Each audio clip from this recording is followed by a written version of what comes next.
Live. This thing is oh, there we go. All right. Uh in today's deep dive, we're going to talk about what makes a good sports rivalry. But before we get there, number one, why did a shooter target the NFL headquarters last week here in New York? Two, things continue to get worse for the Dallas Cowboys, America's team. Third, Disney and the NFL are on the verge of a mega deal. But is it a done deal? Fourth, there's a WNBA team that sold for a record haul. We'll continue the conversation about that league's economics. And then fifth, we discuss the various professional sports league labor disputes. It's never been a hotter topic. I'm Ravi Gupta. I'm joined by Adisu. Jason's out this week. Welcome back to The Game Within, where we talk about the business and politics of sports and how each shapes what happens on the field. Adisu, how you doing? You know what? I'm pretty good, man. You got me working out, Ravi. Our little workout competition has restarted here in August, and I went to the gym this morning, and turns out you're kicking my ass, but feels good. Well, I'm gonna go stop this beeping sound from my washing machine right in front of me, and you can tee up this story, which was not what we were planning, but I just want to spare our audience all that beeping. Yeah, spare the listeners. Well, yes, the beginning of our quick five. Last week, a former football player turned shooter targeted the NFL headquarters in New York. Why? I think everybody has heard about this tragedy. Shane Tamura, a 27-year-old former running back, opened fire at 345 Park Avenue last week, killing four before turning the weapon on himself after attempting to locate NFL headquarters, which are located in that building. He had driven across the country from Las Vegas with the weapon and was found with a 3-page note asking doctors to study his brain. The note found in Tamura's wallet said, "The league, NFL, knowingly concealed the dangers to our brains to maximize profits and failed us. Study my brain, please," the note read, according to a copy obtained by the New York Post. The gunman also apparently mentioned BU, Boston University, a leader in CTE research, and prominent researchers, including Ann McKee and Bennett Omalu. A spokesperson for the New York City Chief Medical Examiner said that testing and evaluation for CTE will take place over multiple weeks and an assessment of possible diseases of the brain, spinal cord, and nerves of the shooter. First of all, we have to express condolences. I have a friend, a good friend, a mutual friend of ours, Ravi, who knew one of the victims very well. I went to college with one of the victims. I didn't know her, but we were there at the same time. And so to her family, to all the families, it's terrible, obviously, news, but it's news relevant to the podcast because Tamura began playing football at 6 years old, continued through high school. He played in college. And obviously the note that he left apparently blamed football and the NFL for the injuries leading to the shooting. Sad news to start with, obviously, but where do you want to start, Robbie? Well, you mentioned this Boston University effort, and I've actually been spending some time over there. They have this guy, Chris Nowitzki, who is a former Harvard football player who was a professional wrestler, and he's been leading at the sort of Boston University Center that studies this kind of stuff. And he, along with Bennett Omalu, the guy that Will Smith played in the concussion place, those are kind of the more prominent figures in this. But things have advanced pretty significantly since the concussion movie came out. But one thing is for sure is that we are as certain as we've ever been that football dramatically increases people's risks of CTE. Boston University has studied nearly 400 former NFL players' brains with their consent, obviously, and over 90% of them have come back with CTE, which is a fairly easy thing to see. So it's not a kind of subjective exercise. You can see pretty easily when you study brains. And if you listen to Chris Nowitzki talk about this, he would be very uneasy about this kind of incident being the reason why we would talk about this, because he doesn't want to encourage people to take their own lives or the lives of others. And so he discourages people even from requesting that after they kill themselves, like in suicide letters and things like that, to study it. Now, I'm not sure what the policy of BU is, but when I heard him talk about this, it sounded almost like they would not accept a brain from somebody who would kill themselves or others in an attempt to be studied or get attention for obvious reasons. They don't want to incentivize. I mean, it is a weird incentive structure to now have the media, I presume, sports and otherwise, asking whether they're going to fulfill or acknowledge, or what's the word I'm looking for? This murderer's wish. I mean, he's a murderer. His murderer's wish to have his brain studied. By the same token, it's compelling to hear somebody say that and understand what it could mean to them. And obviously, I mean, I played football growing up through high school. Never super competitively, but I think about now my son, whether we obviously all put this in our own personal context. Many people listening to this podcast have probably thought about this as well, but would I let my son, quote unquote, play football? And my wife is dead set against it. I learned a lot playing football. I enjoy watching football. And I'm not going to lie. I've been conflicted, certainly since the concussion movie and over the last 5 or 6 years, about my love for watching football versus knowing what it does to these people who play it. And I think the evidence is pretty incontrovertible, but it is awkward, even as I was reading the intro there, to think that this is the thing that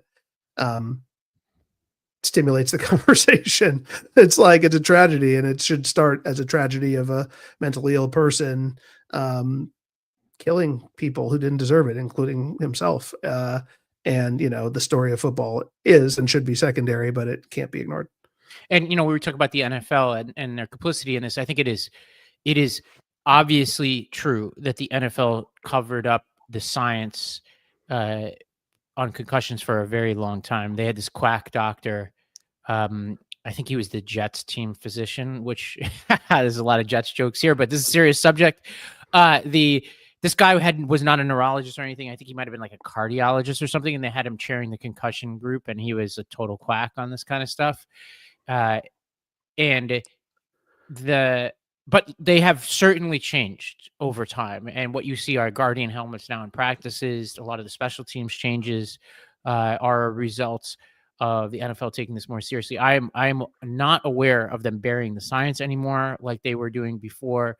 And you now have the existence of flag football leagues for which the NFL is a major supporter. Now, they could be supported for their own reasons, but I think what you now have is a continuum of options, everything from I will not let my kids play football, which is totally understandable given the risks, or if you're like, okay, I want to allow my kid to play, they're going to play flag football. And then if they're super into it at a certain point, sophomore, junior year of high school, maybe I'll let them play then. If I were a parent of a kid who's like a skills player, for example, like a wide receiver or something, I would be like, yeah, just like, or a cornerback, like just play flag until you like truly like feel like you're ready for the elite. Maybe play a couple years and then that's it. And then you get the glory of senior year walking out with your leather jacket. But I, like you, played. I probably have had, I'm aware of 2 concussions I've had. One from football, one from getting punched in the face. But those are story for another podcast. Yeah, I held on. I held on and didn't pass out, but it was a rough moment. The guy who punched me is now my friend. But that's actually how I met him, is he punched me in the face. That's a whole other story. But I sidetracked myself. But I don't know if I would, quote unquote, let my kid, if they really push, but I would advise my kid against playing football. Yeah, I think one of the key pieces of information about this murderer is that he started playing at 6, and I presume tackle football as a Pop Warner and middle school and even high school. I was 13, 14 years old when I started playing football, but like, especially when you're that age, sometimes you're playing against men who have hit puberty, right? And it can be really dangerous when you're not a fully grown adult. I mean, even when you are, obviously, but like a boy playing against a man is just common sense says it's a mistake. And so I think the more you are is like, start with flag, move to tackle, I suppose, as you get older. But I do think that the NFL and football in general, since I think the movie did have a lot to do with this, but just since Nowinski's advocacy and others, it is moving in the right direction. It's unfortunate that I think, not unlike I have this conversation with friends of mine all the time with social media and things like that, it feels like we lost a generation while we were figuring it out. that there's some dangers here and real dangers that can be corrected. But things like the Guardian helmet and the special teams, like the football purists are going to always complain that we don't have a knocked up or whatever it was called. Remember that segment from ESPN? It was jacked up, and that there's not Brian Dawkins flying over the middle, knocking receivers out. But like that is sure that I suppose is entertaining in the way that UFC and other things like that are entertaining. But like it's not worth people's lives and not worth, again, I don't want to draw the direct line to what happened last week, but like it's not worth any of this. It's not worth this discussion to have that be right for our entertainment. So good, I guess, that things are changing, but obviously a terrible tragedy. And pop quiz, by the way, which high school sport produces 60+% of injuries in high school sports? That's a good question. I would guess baseball, because baseball doesn't really. Oh, yeah, that makes sense. Yeah, that makes a lot of sense. I would think baseball, people throw out their arms all the time too. So, yeah, I at least heard that on a podcast today. It could be wrong. That sounds about right. Because of the pyramids. Of course. Speaking of football, Adisu, let's talk about America's team. What do we got brewing over there in Texas? Yeah, last week we talked a little bit about this. We discussed the Cowboys standoff with star defensive end number 11, Micah Parsons, and his ongoing saga with Jerry Jones and the owner and general manager of the Cowboys. And it turns out now, since we last spoke last Monday, Parsons officially requested a trade from the team. It looks like Jerry Jones has essentially tried to make an example out of Micah Parsons, not just in this past week, but over this entire saga. And so on Friday, Parsons posted a lengthy, this is the new way that athletes communicate, a screenshotted note from his iPhone on Twitter stating that the Cowboys never reached out to his agent to discuss a contract extension. And he said he no longer wanted to play for the team after the treatment that Jones and the team have subjected him to. So how much longer does he have on his deal? I don't remember exactly. Let's look. Well, yeah, we'll look it up as we show this clip from the Dan Patrick Show, talking about Jerry Jones' response and how where we're headed with this whole saga. It's not over yet. Micah Parsons has requested a trade. Here is Jerry Jones on the message that he's sending to Cowboy fans. As always, in any relationships, there are different moods at different times of your relationship. That's what it is. Don't lose any sleep over. So just to be clear, that's one thing I would say to our fans. Don't lose any sleep over. Just to be clear, you don't feel the relationship has changed at all from the Super Bowl, Big 12? Again, I know my attitude, and my attitude is the same one I've had. I think the world of Micah. He's an outstanding player. He can really help us, but he's got to fit in with what's in the best interest of the team, and that's what the negotiation's all about. I don't think there's any. I think people are making so much out of this because it's the Cowboys and people are gearing up for this Netflix documentary that's coming out. I'm not sure this is that abnormal. And Philip clarified that he's got 1 year left on his deal. I suspect they'll work something out because the team has so much leverage here. They can franchise tag him, and I think what Parsons is doing is you have to signal like extreme ability to escalate in order to prevent your team from feeling like they can rely on that franchise tag, which for people who are listening don't know what a franchise tag is. Essentially, when you're done with your deal, the NFL, I think, is alone in sports to have this kind of thing, which is they basically restricted free agency in the NFL is kind of similar. In the NBA, I'm sorry, is kind of similar, but it's you still could go elsewhere. If you're franchise tagged, you can't. You literally can't. Yeah. Yeah. Now it's not horrible because you have to be paid in the top 90th plus percentile of what your position is. But if you're truly elite, like Micah Parsons is, and you're taking into account the fact that the market, given that the cap keeps going up, keeps increasing, players hate this also because it doesn't give them any sense of certainty over their futures. It's also a 1 year deal. It's a 1 year deal and you tear your ACL on that year deal and suddenly you've lost your guaranteed money for. Yeah. What tends to happen is I'll franchise tag you. And then that's a way that then we negotiate. We do the extension under the sort of cloud of the franchise tag is what typically happens here. I suspect they will extend him. It makes no sense in my opinion. I mean, we could be going down a rabbit hole in this to extend Dak the way that they extended Dak, who I think is a much more mediocre player. And I have major questions about whether you could win a Super Bowl with Dak. in this age with the kinds of teams that we have now. Whereas with Micah Parsons, or at least Dak on a real court, like, because Dak is making like what Josh Allen makes. That's really hard to win a Super Bowl with that kind of contract. Whereas if you have Micah Parsons making a lot of money, and then you take your chances with like the sort of Sam Darnolds and the yada yada, like how much different is that with on a cheaper contract? I don't know. That's how I would run my team. I mean, and Dak is the 10th best. I'm making it up. For all the true NFL heads who already have their lists made up, I'm making a point here, which is like, he is a above average quarterback, but not an elite quarterback. I think we can all agree with that. And yet he's getting paid like an elite quarterback. And it's pretty clear that to win in the NFL, we've seen it, and not just win the Super Bowl, but just like win in general. You either have to have an elite quarterback, or you need to have a quarterback on a rookie contract who is playing like an above average quarterback or better, right? Like a Jaden Daniels last year for the Commanders. So like, Dak is neither of those things, but more importantly, he's the 10th best quarterback. Maybe he's 9th, maybe he's 12th, whatever. Micah Parsons is one of the 3 best defensive players in the league. I think everyone would agree.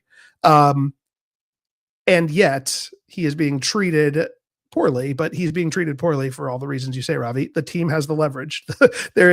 All he can do is make noise at this point. We talked a bit about it last week. And I think Jerry Jones is like doing his best Donald Trump here. I mean, he is just, he's ignoring facts. For those who haven't been following this whole saga, Micah Parsons apparently met with Jerry Jones in the spring, and they had a conversation in his office or something like that. And Jones is saying he agreed to a deal, and Parsons in his note that he posted on Twitter and since then has basically been like, no, we were just like shooting the shit, but I didn't agree to any deal. I have an agent who like does this for me. Is literally what I pay him for.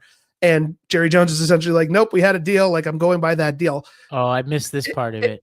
Yeah, it's insane. It's like, so that's what's really the bad blood here. There's I think there's actually hurt feelings about being gaslit, right? But by the same token, I think that his agent and others realize that all they've got is the leverage that public opinion can provide over the getting traded. Because if he ends up staying on the Cowboys, he's just they're gonna let him play out his contract and figure it out later. And maybe he gets injured this year and he loses out on a ton of money, like has happened to any number of other athletes. And or like you said, he could get franchised and for the next year, and like he's losing out on his prime earning years. So it is once again, we'll talk about this in the last deep dive. I'm sorry, in the last of our quick 5 this week. Like, it's another function of the weakness of the NFLPA and the fact that the players don't really have the ability to get what they feel they deserve. And Micah Parsons certainly deserves a lot of money for his performance on the field. If not, he's not as important, I would say, as NBA players are to like the health of the league, or WNBA players for that matter. But he certainly is worth whatever he can get in terms of his performance for the Cowboys. Do the numbers, like pick like a random, like good but not amazing NBA player, like Naz Reid or something. I imagine he makes more than almost every NFL player. Yeah, definitely. Yeah, he just signed a $20 million, $25 million a year contract or something like that. I mean, like, how many NFL players make more than that? Not a lot. Non-quarterbacks, very few. Right. So that's just the economics of this league. But and what the NFL would say is there's more players, and they wear helmets, so they're less stars. And that is that. I don't think that's wrong. Right? I think it is the NFL is the power is the shield. The power is the league. The power is that people will on a Sunday and in the fall, no matter what is under those helmets, people are going to watch for 3 or 6 hours on a week. And there you go. And Micah Parsons is going to come and go, but the star of the Dallas Cowboys is going to stay. And if you have no scruples, and if you are a tough businessman and maybe on your way out age-wise and losing a little bit of your fastball, you might as well just lean on that and make your money and go to the grave with it instead of paying the guys who get you there. I suspect this will go the way of TJ Watt and Myles Garrett, like the 2 other like contracts that look like they were in question, and players that look like they're disgruntled. Myles Garrett made a huge thing about wanting to go to a Super Bowl contender and yada, yada, yada, and then just re-signed. And that guy is never going to see a Super Bowl. He stays with the Browns. I was hoping he would leave. I mean, he would be, he's an incredible player. Well, okay, let's stay on the NFL. It's actually interesting. We have so much NFL talk, given we're not in the middle of the season, but we are in the middle of camp. and we're about to hit preseason. But the NFL and Disney have agreed to a framework that will send the NFL media assets to ESPN in exchange for billions of dollars worth of equity. ESPN will control the Red Zone channel, NFL's network slate of 7 international game telecasts, the league's fantasy football business, and there will be a new direct-to-consumer service launching this fall. I'm curious about that because, I mean, we could talk about this. Like, trying to watch NFL games sometimes is very tricky. But let's go to a video from Morning Brew talking about the situation. A no-growth business, which is what CEO Bob Iger said just 2 years ago. So the fact that they are acquiring a cable network from the NFL, a cable network that is flailing and not doing so well, speaks to the power of the NFL and the fact that it is the most valuable media property in the country, perhaps in the world. So that's why ESPN is making this deal. It wants more tentacles in the NFL, and it also wants to bolster this streaming service. $30 a month coming in a few weeks. Ironically, even though the NFL is just this absolute ratings juggernaut, its media properties, the show it puts on to talk about the NFL, kind of stink and never really got off the ground. They've been trying to make this work. NFL Network was started back in 2003, but just never really gained the foothold they are looking at. So maybe they think that ESPN will do better, kind of running it as a sub-network under their main sports brand. It's interesting. I mean, first of all, we should say again, NFL is getting equity in ESPN for this. 10% of ESPN will now be owned by the NFL. And ESPN's the weaker of the entities by far, yes, in terms of like their trajectory right now. But I think it's now the ESPN will be owned 70% by Disney, 20% by Hearst, and 10% by the NFL. But in exchange for that, NFL, I think the crown jewel of this deal for ESPN's purposes is Red Zone, which doesn't have commercials. Which is why I'm like fundamentally confused about this. Like, if they put commercials on Red Zone, they will have ruined Red Zone. It is literally why all of us, myself included, watch Red Zone. We watch it because it is bullshit going on or something like that. Yeah, maybe it'll be pop-ups, but like Scott Hansen's whole thing is like commercial-free football is the appeal of the Red Zone channel, and they're getting it. I'll pay for it. Don't get me wrong, which is maybe, I guess, the bottom line here. I will pay $30 for Red Zone if that's what it takes, because Red Zone currently, if I'm not mistaken, is sold through YouTube TV. It used to be sold through DirecTV. It's a cable, or it's a property specific thing, but now under this new deal, you can sell Red Zone essentially to everybody as its own streaming product. I will happily pay $30 a year for Red Zone no matter what. So maybe the play that ESPN is making here is essentially like, people will pay for Red Zone. We will keep it commercial free and disassociate it from YouTube TV or the cable networks that are cable, the conglomerates that used to have it. It's an interesting deal. I think, Robbie, like what it really comes down to is it's ESPN is clearly struggling. It's clearly losing subscribers. The end of the cable bundle is ending their stranglehold on sports media, and they are flailing for whatever content can keep them afloat. And there's nothing better than football, right? I mean, I do think this makes some sense. I mean, this makes a lot of sense for ESPN if you think about it, because they're in danger of just dying. Like ESPN could be the way we think about MTV 20 years from now, if they're not careful. Yeah, that's a great analogy.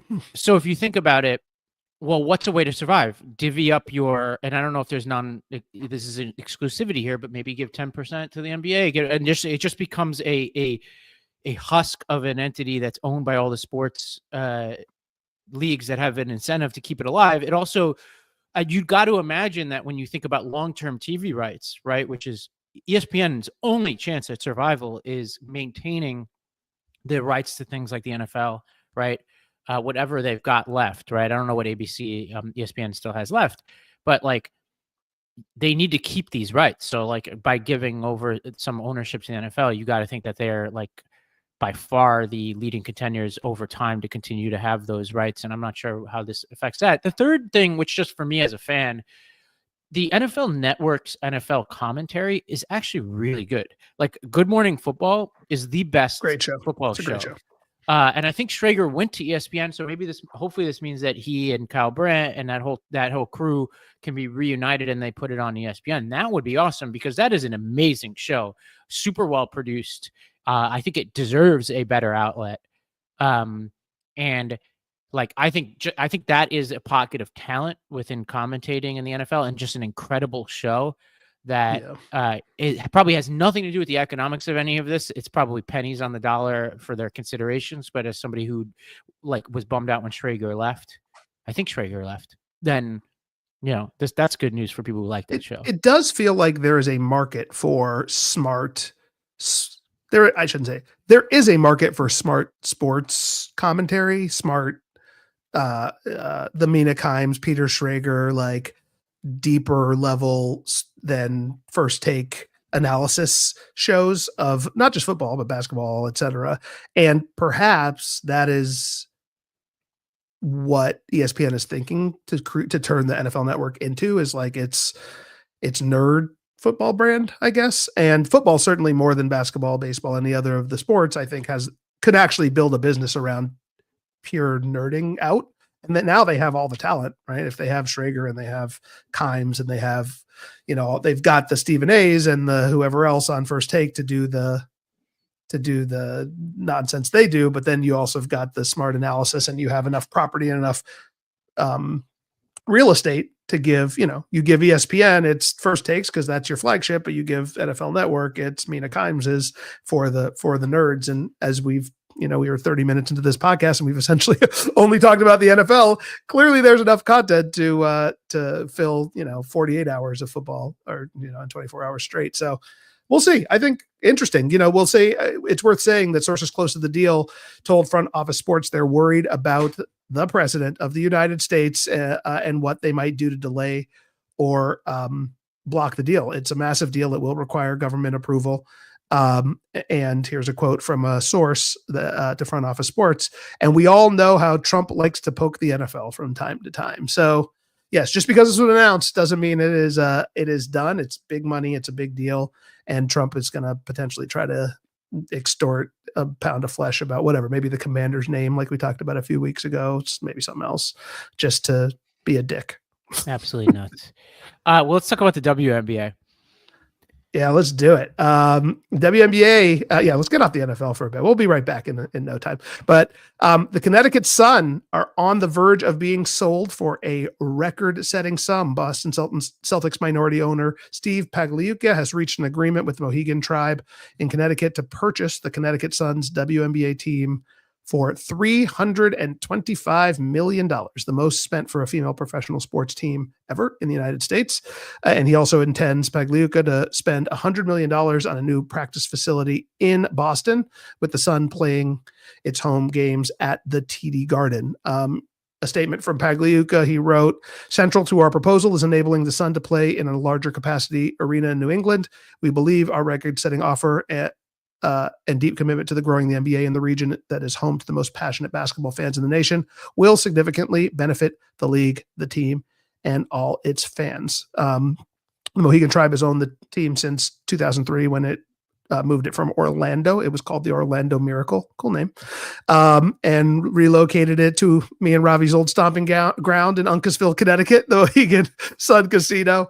I was going to say we're friends of the Mohegan Tribe. Friends, I've donated some money at their craps tables before, but they were the first non-NBA owners of a WNBA team. So this deal is obviously much like the one we just talked about with ESPN and the NFL, not a done deal yet. Relocation decisions are made by the WNBA Board of Governors and not by individual teams. And so it's going to have to be approved by the league. And the WNBA said in a statement to the Boston Globe, "As part of our most recent expansion process, in which 3 new franchises were awarded to Cleveland, Detroit, and Philadelphia, 9 additional cities also applied for WNBA teams and remain under active consideration. No groups from Boston applied for a team at that time, and other cities remain under consideration." So what do you think, first of all, of the, well, go ahead. What do you think of the I mean, this is pretty, this guy's pretty young, Pagliuca, isn't he? Wasn't he like a Duke player, like just recently? Is this the same Steve Pagliuca? I think I don't know. I'll look it up, but go ahead. I think he tried to buy the Brooklyn Nets and was like pushed out by Cy, who was like, "I just want it all." But no, he's older. He's a Bain Capital guy. I'm thinking of a different guy then. Yeah, different guy. The second thing here is, this has to bolster the case of the players of the WNBA when they're like, there's a $325 million valuation and you're paying us like 100K a year to play. That's Caitlin like Clark crazy. makes 98 grand. Yeah, Like, that's just wild. Like I feel like that's got to help them. 2 is a bit trivial, which is the names of these teams. Why is it the Connecticut Sun, or it will be, I guess, the Boston Mohegan, Sun? because of Mohegan. It's a Mohegan The Sun, Mohegan Connecticut Sun. Sun, but I'm sure they'll Eh. change the name if they move.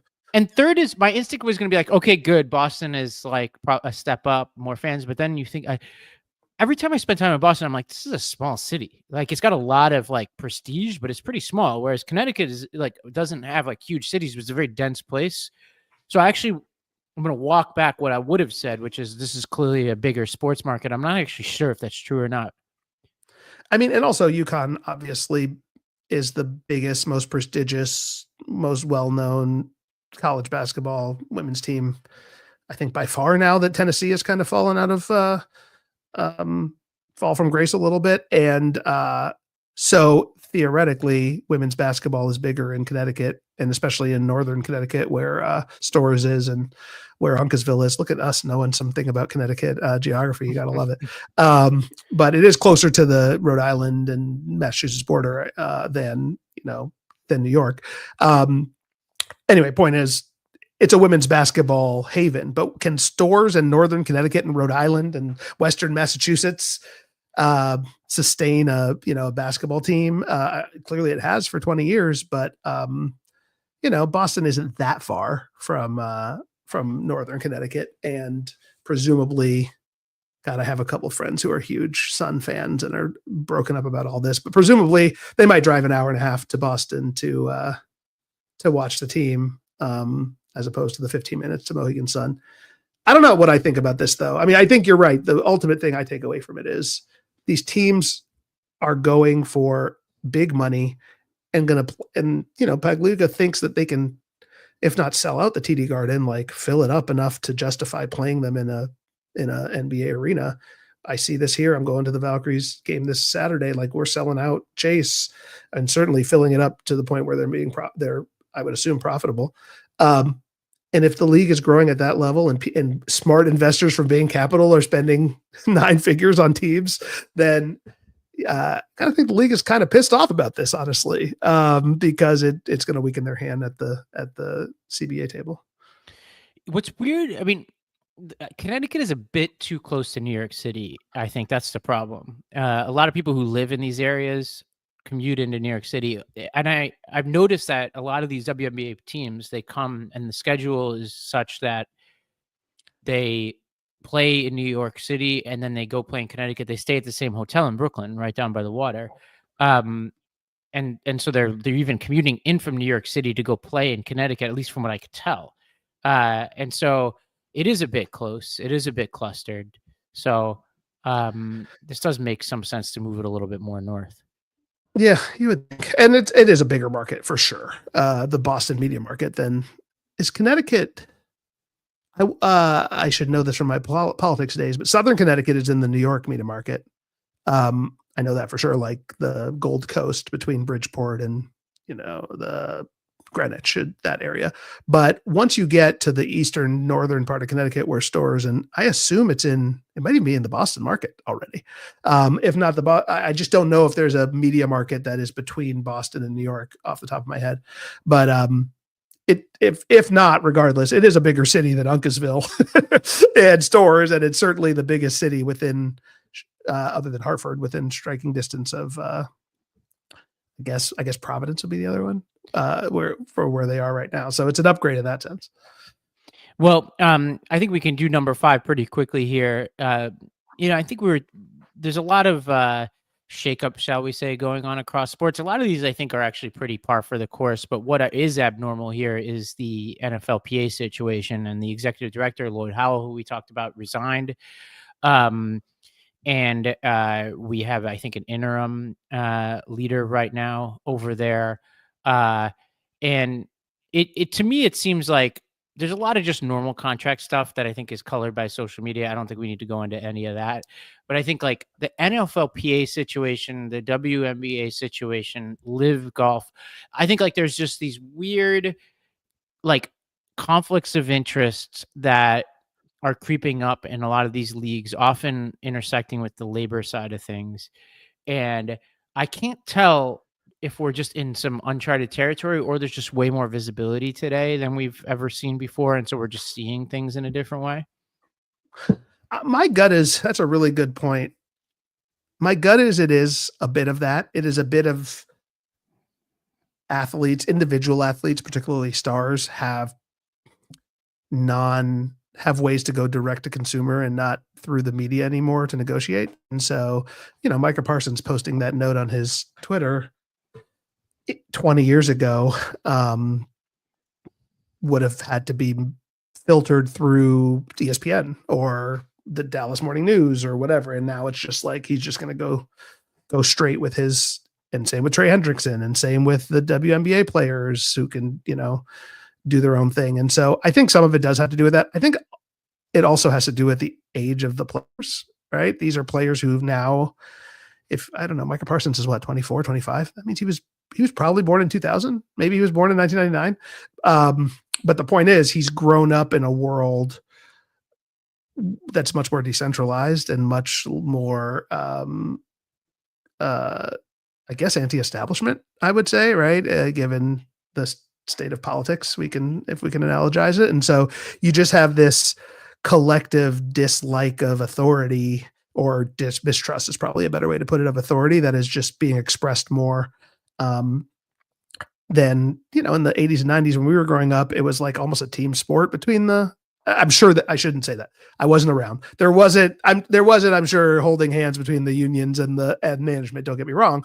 But I think if you're Magic Johnson and Larry Bird, or even Michael Jordan and David Stern, you realize you're in a partnership to grow the league. And it was successful more in that sense. And I'm not sure that like vibe is there anymore between the younger people and any boomer in power. Right. Well, I think we'll keep an eye on it. We've talked a lot of these labor issues before.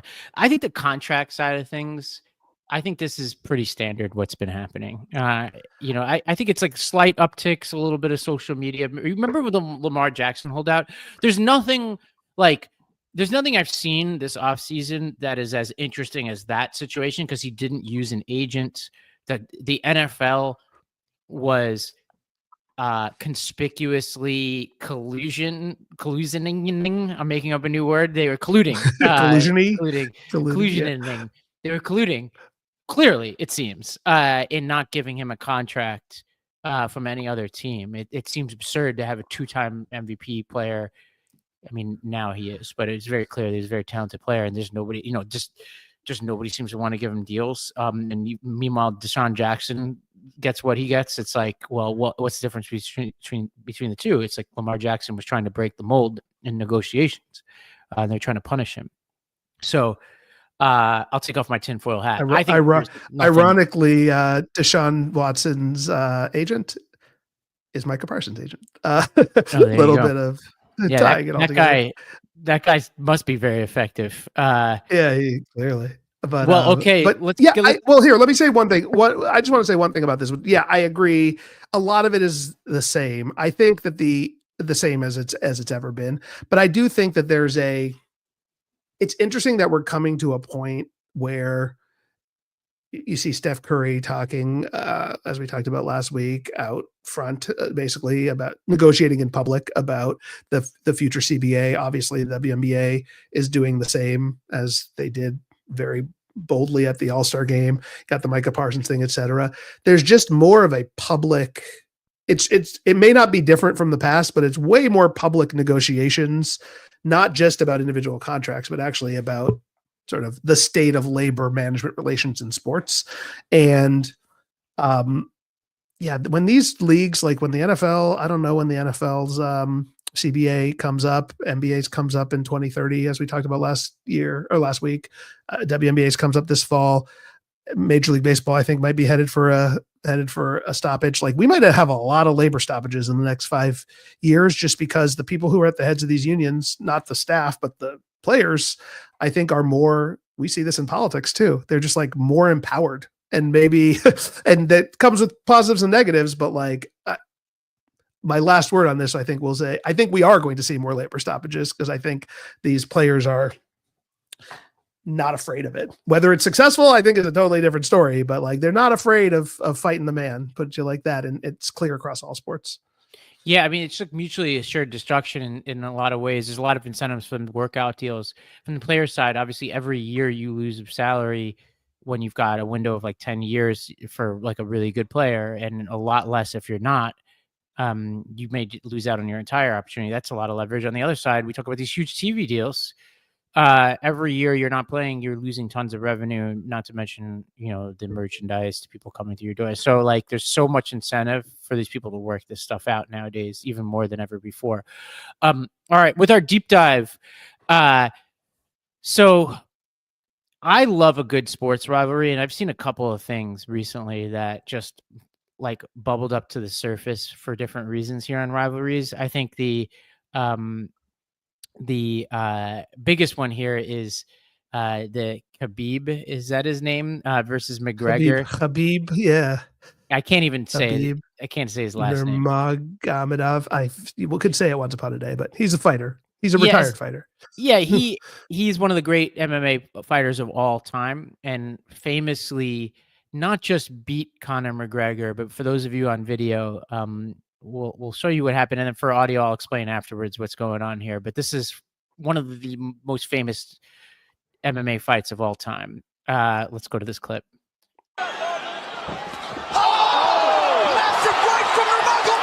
Trying to gas Khabib out. I don't think he's trying to gas Khabib out. I think he's getting smashed. Nope, it's on the chin. There's the tap. Still undisputed. Khabib Nurmagomedov has finished Conor McGregor tonight. Look at him. Look at him screaming at the corner. He's screaming at Dylan Dennis. Look at him. Oh, and now Khabib jumps the fence. No. Whoa. No. And he's going right at Dylan Dennis. Mayhem. Oh, no. Total chaos here. It looks like UFC security has corralled Khabib Nurmagomedov. Oh! And now one of Nurmagomedov's teammates throws a right hand at Conor. All hell has broken loose. So this is what rivalry should look like, Adisu. So for people who are listening on audio, so Khabib, like the background here is that McGregor was talking so much trash before this, and even threw like a chair at their bus over here at Barclays across the street from me over here. And so there was a lot riding on this. This is when they're both kind of at the peak of their powers. Khabib wins immediately. He won't get off of McGregor. So this is what people miss in the audio. He wouldn't get off of McGregor. He had to be pulled off of him, throws his mouthpiece out of the ring at McGregor's camp, and then immediately scales the ring and jumps into the crowd and starts fighting with people in McGregor's camp. Meanwhile, in the ring, Khabib's trainer is throwing punches at McGregor in the ring, and somebody who looks like what's his name from The Sopranos is somehow mixed up in it. That might have actually been him, but I saw some. Did you see that? What's his name? Yeah, I don't know who that was. It looked like him though, didn't it? Sure. Is being pulled down. Maybe he was just a spectator and getting pulled into the crowd. So that's the history here.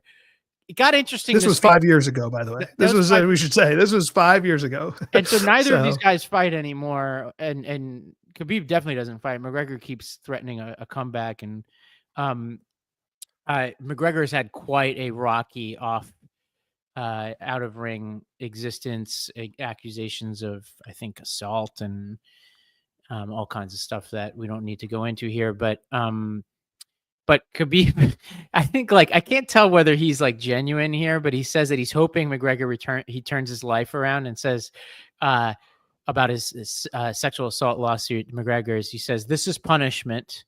But the most beautiful part of this is that Allah always give the chance to come back. I think he has a chance. He has to change how he's living. Why am I talking about that? If he's going to change, he can change with him so many other lives too. That's why I wish him to change himself. If he's not going to change, it would be punishment all his life." I can't tell whether this is concern trolling or genuine, like this is a devout man who's kind of genuinely rooting for it. I can't tell what's going on here, but if it's the former, if he's just trolling him through his faith, that would be the ultimate dagger here. It's a guy who he said where if they run into each other in real life, he has previously said they will fight again in real life if they just run into each other. It really does bring up Bill Simmons has a great discussion about sports hate and real hate. Like, I hate the Lakers, but I literally worked with LeBron James. So, like, obviously when he was playing for the Lakers, because he was doing great things in his personal, political and philanthropic pursuits. Like, you can separate a rivalry of that kind, right? A sports hate rivalry, but then you have like real hate rivalries. This feels like that. And this is a real hate rivalry. And honestly, it's kind of hard to have a sports hate rivalry in MMA. I should say that people do. I think John Jones, who's I think widely considered, if not Khabib, the best MMA fighter of all time, was never really one of those like tough guys who hated his opponents. He was just like, I'm going to be better than you. We talked about Scotty Scheffler a couple of weeks ago. I can't think of he didn't Anderson Silva beef, maybe. Yeah, we talked about Scheffler. I think the Scheffler thing is relevant here too, who's like, he just doesn't take it. Like, he's crushing people on the golf course, but I'm not sure he like really golf is obviously more of an individual sport, but like, he doesn't really care about Bryson DeChambeau's nonsense or Rory's McIlroy. Like, he's just winning. And but Tiger Woods, on the other hand, probably didn't like Phil Mickelson for real. And then they maybe made up in their older age. But this is all a way to talk about sports hate versus real hate. And like, the best rivalries in sports have a tinge of real hate in them. They just do. And I don't know if that's good all the time, but I would rather a rivalry have a little bit of sauce to it where they don't actually like each other, or the team presidents don't like each other. It doesn't even have to be the players on the court. Like, there's been some business split between the owners is even interesting, or the GM used to work for the other guy and now he's trying to prove that he, can do it on his own. Like, there's always if there's a tinge of reality and a real conflict, it makes the sports conflict that much better. Yeah, I would rank this very high, but it's not quite like number one in terms of rivalries because they just didn't fight enough. If they had fought many times, this would be very high up there. But it's certainly like it burned bright and hot for that period of time. And it's amazing that they're still giving us reasons to talk about it. Philip, our producer, helpfully points out that McGregor, I think he either like was running, maybe even still running for the president of Ireland on a kind of MAGA type of thing. He's been very Trump adjacent. This is a good lead into something else that happened this week, which is you don't often see track rivalries. Maybe they exist, but they don't really bubble up. But Noah Lyles and Kenny Bednarik had quite a back and forth during this hotly contested 200-meter final for the U.S. track championships. The background being that Bednarik had gotten the better of Lyles at the last few high-profile races, including the Olympics. And Lyles, I guess, looked back at him in a way that's, I guess, disrespectful. If you play track, I don't know what this it was. I watched I think we have the video here. Yeah, let's play it because I need to see the full video. Let's see it. It was taunting. Oh, we don't have we don't have it of the run. But if it's interesting because it was. I did watch it yesterday. Remember when Usain Bolt like kind of was so far ahead, he like looked to the side and kind of let up, etc. Yeah, it was similar to that, right? But when Bolt did it, A, nobody was close to him, and B, like it was playful because that was Bolt's whole thing. This one was like he definitely was specifically looking at Bednarik and specifically being like, "What now, bitch?" Throw that like you could back see, up. That you could absolutely there you go. You could absolutely see it happening in real time. And then there was a whole altercation after the guy on the right is jacked. This Bednarik guy. I think these track guys are getting bigger. I mean, Noah Lyles ain't nothing either. But yeah, I mean, if you're running 200 meters in 19 seconds, fight though. True. And then Bednarik pushed him, right? Yeah. So I mean, while he was running, sort of slow after the finish line, but kind of as they're slowing up, he gave him a shove, and then they got sort of nose to nose in true WWE MMA boxing fashion for a little bit, and clearly exchanged pleasantries. And so I think we do have a video about Bednarik after the showdown in a post race interview, talking about the altercation. You care to explain what happened between you and Noah at the end there? Your thoughts? I mean, like I said before, for years, Noah's going to be Noah. You want to stare me down, that's fine, but, I ran 5 rounds, he's fresh. He can line up again when we're both fresh and see what happens, because I'm very confident I can beat him. That's all I can say. A little personal stuff, and we'll figure it out.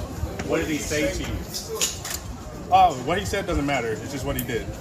That's it. It's not unsportsmanlike shit, and I don't deal with that. And it was the taunting that you didn't like, the respect factor to you? The respect factor, I mean, at the end of the day, like I said, he's fresh. Last time he lined it up, I beat him, so that's all I can say. Next time he lined up, I'm going to win. That's all that matters to me. I love this. Yeah, he's throwing in, hey, this guy, he's fresh legs. I was running. I don't understand why. Like, why is he running and Lyles isn't? Maybe he's involved in more events. But, yeah, and I guess there's, like, this background, which is that Bednarik beat Lyles the past 2 times they lined up in the 200, and Lyles claims he wasn't 100% in either. One was where he's dealing with mental health, and the other where he's dealing with COVID. So there's just enough ambiguity with those explanations. And now Bednarik is basically being like, I wasn't 100% this time. Like, yeah, it's just great. A lot of excuses being thrown around here. Like, we got all variant of excuses for people who manage people. We've got a little COVID. You've got the mental health stuff. You've got the I'm not fresh. He's fresh. It's like, it's great. Some are probably valid. Some may not be. It's just great. I love it. What do you think makes up I mean, the question is like, what are the necessary ingredients for a good rivalry? And I think, yeah, give us like 2 or 3. Maybe you can come up with a couple. Yeah. Let's try to lay it out for the listeners. Like, what makes a great rivalry? Maybe we can give some examples of them as we talk about it. Cause I'm thinking through, like, if you had to bake a cake that is a good rivalry, like, what are the ingredients you have to add? I think I'm biased here, but I think there are few things that are better than tennis rivalries because they last so long. Now the problem is there's not enough hate in tennis to make, like, so they don't burn bright enough. There was some hate between Federer and Djokovic and Nadal and Djokovic and all that, but over time they grew to respect each other. We've talked about Alcaraz Sinner, like, contrasting styles, contrasting personalities. Those are all great. Ingredients, like trading wins and losses, like Sinner and Alcaraz are doing really great. But what they don't have is the animus, right? That's the cherry on top. Now you could contrast that with, like, like Mahomes, Allen is a good example of, like, they're just not trading wins in the playoffs yet enough, So, like, for Allen to make that a good rivalry, he has to do what Sinner just did. And Sinner, was on the receiving end of a lot of losses up until recently. They also just, they're all, like, a lot of these players just don't, like, whether they have negative feelings or not, and I have no reason for to believe any of the ones I just mentioned do, you don't know about them if they do exist, that they have all these negative feelings. So they're not quite at the highest of high levels of the kind of rivalries I love. If you were to take Alcaraz Sinner, contrasting styles, trading wins and losses, lasts a long time, and then you gave it a little hate, then I'm excited. Yeah, I think I was just scribbling down the ingredients piece of this, and I think you've hit the nail on the head, and I'm trying to think of the best ones, but you've got contrast, I think, is really important. Like, I think about Borg and McEnroe in tennis, right? It's like the cool, calm killer versus the like hothead. You are more qualified to talk about their styles. Even Celtics and Lakers, you had like Showtime versus the, like, technically savvy White, if we're being honest, with a Bird. Yeah. Bird. A lot of people argue that they actually played similar basketball if you go back and look at it, especially compared to what they came before, and given the black-white thing for sure. Yeah. But anyway, I think contrast, I think competitiveness is important. One-sided rivalries are not fun, even if they're intense for all the other reasons. Time, I think this is why Sinner, it's too early to judge Sinner and Alcaraz, but like 5 years from now, we could get there. High quality, right? Nobody wants, like, I'm sure that the Jets and the Dolphins have a rivalry, but like no one cares. And then hate, I think, and the better, whether it's sports hate or it evolves to real hate, you want true animus between the competitors, ideally. And if you can get all 5 of those things, contrast, competitiveness, time, quality, and some hate, you got a good rivalry. And I think Celtics Lakers is actually one of the better ones, because I think by the end of the Bulls, 80s they got there. Pistons Bulls I think maybe is didn't better burn because hot you had enough long enough.